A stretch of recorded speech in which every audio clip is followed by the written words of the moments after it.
বিশালগড় থানার পুলিশের নেতৃত্বে ৬৫ জন জওয়ান যৌথভাবে অভিযান চালিয়ে বিপুল পরিমাণ গাঁজা গাছ ধ্বংস করল মঙ্গলবার বিশালগড় বংশীবাড়ি এলাকায়।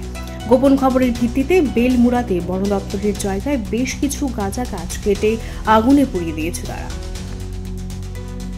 আজকে আমরা বিশালগড় থানা থেকে যে একটা গোপন সূত্রে খবর আছে, বংশীবাড়ি এলাকা বেলমুড়াতে ফরেস্ট ল্যান্ডের মধ্যে টিলাভূমিতে প্রচুর গাঁজা কাল্টিভেশন এখনও রয়ে গেছে। তো এই খবরটার ভিত্তিতে আমরা গতকালই আমাদের এসপি স্যারের সাথে কথা বলে আমরা সিকিউরিটি স্টাফ অ্যারেঞ্জ করি, CRP, TSR, SPO, police, women constable সবাই নিয়ে আমরা মোট প্রায় 65 জনের মতো লোক আমরা আজকে সকালবেলা বেরিয়েছি ইলিগ্যাল গাঁজা প্ল্যান্টেশন ডিস্ট্রাকশন করার জন্য।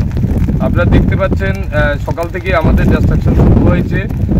এখন পর্যন্ত মোট আমরা অনেকগুলা প্লটের মধ্যে প্রায় 22,000 গাঁজা গাছ আমরা ডিস্ট্রয় করতে পেরেছি এবং এই গাছগুলি পুরোপুরি ম্যাচিউরড হয়ে গেছে।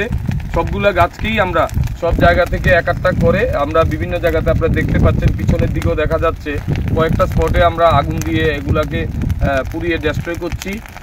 আরও 2-3টা প্লট আছে, এগুলো আমরা এখন ডিস্ট্রয় করব। তো এই যে ফরেস্ট ল্যান্ডের মধ্যে যে ইলিগ্যাল গাঁজা প্ল্যান্টেশন যতগুলাই আমাদের এলাকাতে আছে সবগুলোই আমরা ডিস্ট্রয় করব।